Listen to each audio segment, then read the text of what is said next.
আরও নিত্য নতুন ভিডিওস পাওয়ার জন্য আমার চ্যানেলটিকে সাবস্ক্রাইব করে দিন এবং পাশে থাকা বেল আইকনটিকে প্রেস করে দিন। Hello viewers, welcome back to my channel. আমার চ্যানেলের আরেকটি পর্ব দেখার জন্য আপনাদের সবাইকে ওয়েলকাম জানাচ্ছি।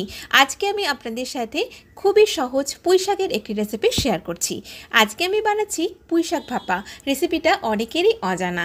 তো আমরা তো ওই ধরা বাঁধা পুঁইশাকের কয়েকটি রেসিপি বানিয়ে থাকি। তো আপনারা অবশ্যই এই পুঁইশাক ভাপার রেসিপিটা বাড়িতে তৈরি করবেন আর গরম গরম ভাতের সাথে পরিবেশন করবেন।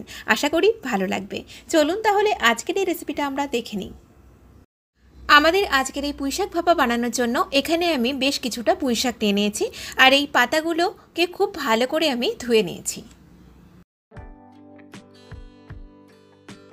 পুঁই পাতাগুলোকে খুব ভালো করে ধুয়ে নিয়ে এগুলোকে এইরকম সরু সরু করে কুচিয়ে নিয়েছি।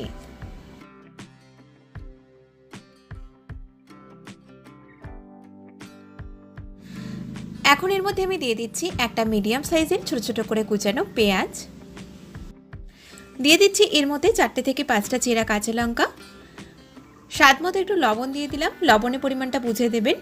আর দিয়ে দিচ্ছি এর মধ্যে 1 টেবিল চামচ কাঁচা সর্ষের তেল।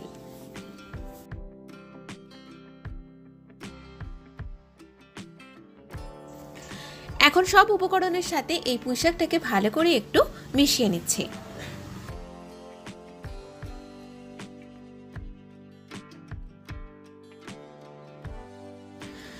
এখন আমি গ্যাসে একটা কড়াই বসিয়ে দিয়েছি। এবারে এই পুঁইশাকের মিশ্রণটাকে কড়াইতে ঢেলে নিলাম। এখন এই পুঁইশাকটাকে আমি 5 মিনিটের জন্য আঁচটাকে একটু কমিয়ে ঢেকে দিচ্ছি, যাতে পুঁইশাকটা ভালোভাবে সিদ্ধ হয়ে যায়। এর মধ্যে কিন্তু কোনো এক্সট্রা জল দেওয়ার দরকার নেই। 5 মিনিট পরে এখন আমি ঢাকনাটা খুলে দিলাম। দেখুন পুঁইশাকটা থেকে কিন্তু অনেকটাই বেশ জল বেরিয়েছে। তো এবারে আমি এর মধ্যে দিয়ে দিচ্ছি খুব সামান্য পরিমাণে 1/4 চা চামচ মতো একটু চিনি,